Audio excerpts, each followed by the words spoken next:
Сәлеметсіздер ме балалар? Бүгін біздің каналда қазақ тілі 3-ші сынып 107-ші сабақ, негізгі және туынды сын есім.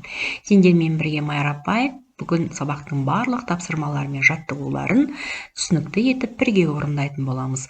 Ал сендер лайк басып, подписаться батырмасын басып, тіркеліп, қолдап кетсеңдер болғаны. Жарайсыңдар, тапсырмаға көшейік. 17-ші жаттығу: ертегіні оқы. Ертеде. Бірнеше жыл бұрын су жоғалып кетіпті.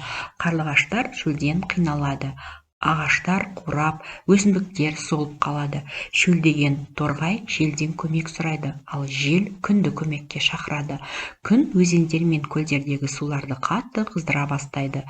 Су буға айналып, аспанда бұлт пайда болады. Біраздан соң жаңбыр жауа бастайды. Жер беті жанданып сала береді.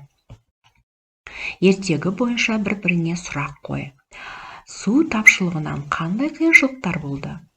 Торғай неден және неліктен көмек сұрады? Жел нені көмекке шақырды? Жаңбыр қалай пайда болды? Балалар, ертегі бойынша осындай сұрақтар құрастырсаңдар болады. Келесі тапсырма: ертегідегі негізгі ойды анықта. Ертегідегі негізгі ой: сусыз өмір жоқ. Су тіршілік үшін өте маңызы зор. Су айналымы арқылы бұлттар пайда болып, жаңбыр болып, қайта жауып, барлық тіршілік иелеріне пайдасы тиюде. Су болмаса не болатынын елестетіп көр және оны айтып бер. Сусыз адамзат та, табиғат та, жануарлар мен аң-құстар да өмір сүре алмайды. Жалпы бүкіл әлем тіршілігін тоқтатады. Сусыз өмір болмайды. Су, бу, жаңбыр. Осы үшеуін байланыстырып әңгімеле. Күннің қыздыруымен өзен көлдердегі сулар буға айналып, бу көтеріліп, бұлттар пайда болады. Сол пайда болған бұлттардан жаңбыр, қар, бұршақ болып, жер бетіне қайта түседі. 18-ші жаттығу: мәтінді көркем жаз. Балалар, берілген мәтінді әдемілеп дәптерлеріңе қатесіз көшіріп жазыңдар. Аспандағы ақша бұлттар бүгін ерекше әдемі. Біз бір топ бала жидекті тоғайға бет алдық. Сан алуан құстар сайраған тоғай іші өте көңілді. Сын есімдерді тап, оларды сын есімнің негізгі және туынды түрлеріне ажырат. Балалар, мәтінде біз қандай негізгі сын есімдерді байқадық? Ақша, бұлт. Қандай бұлт? Ақша, бұлт. Ерекше әдемі. Қандай? Ерекше әдемі. Яғни негізгі сын есімдер ақша, әдемі сөздер екен. Ал туынды сын есім: жидекті тоғай. Қандай тоғай? Жидекті тоғай. Жидек түбір, ті жұрнақ.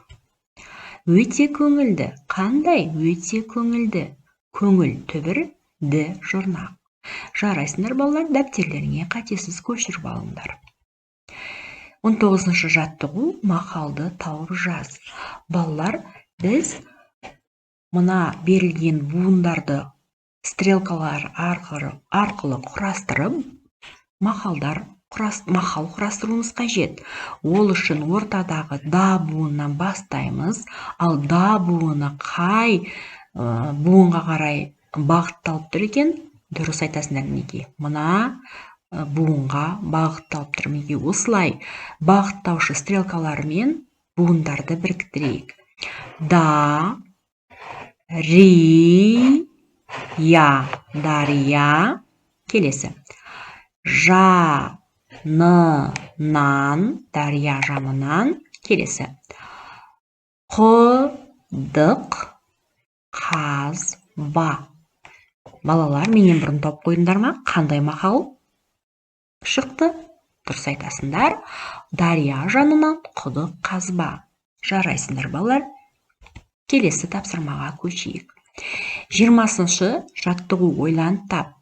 Кішкентай Дархан көрген нәрсесін айтып жеткізе алмай тұр. Ішкі үйге бір құс ұшып кіріп, қайта шығыпты. Дәл соған ұқсайтын құс Сәуле апайдың ауызғы үйіне ұя салыпты. Дарханның көргені қай құс? Көмекке кел. Балалар, қай құс екен? Әрине, қарлығаш. Яғни сипаттап көр дейді. Қарлығашты балалар қалай сипаттаймыз? Қарлығаш айыр құйрықты, қанаттары ұзын әрі үшкір келетін шағын денелі қара ала құс. Бауыры ақшыл, арқасы қоңыр, жасыл жылтыр екен. Қарлығаштың ұшуы епті, жылдам.